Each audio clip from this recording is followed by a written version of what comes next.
পুরোপুরিভাবে তজুমুদ্দিন উপজেলার ভিতরে পানি ঢুকে গেছে ভাই। তজুমুদ্দিন উপজেলার ভিতরে পুরোপুরিভাবে পানি ঢুকে গেছে। যে যেখানে আছেন সবাই সচেতন থাকুন। যার যার মালামাল আছে তজুমুদ্দিন উপজেলায় যারাই আছেন, যার যার মালামাল আছেন বাড়িঘর থেকে সবাই একটু সতর্ক থাকুন এবং সেভ করার একটু চেষ্টা করেন। যার যার মালামাল আছে যেভাবে পারেন সবাই একটু সেভ করার চেষ্টা করেন। সাথে আছে তারা বেশি সতর্ক থাকে। পানি কিন্তু ঢুকে গেছে দেখতে পাচ্ছেন এখানে। 5 মিনিটের ভিতরে সব ডুবে যাইতে আছে।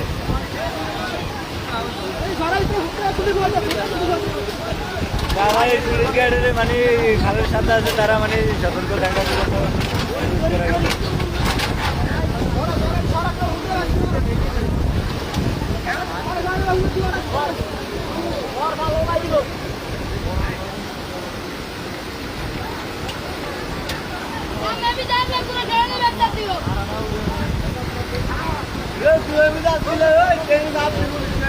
মালামাল বের করার জন্য সুযোগ পায় না মানে।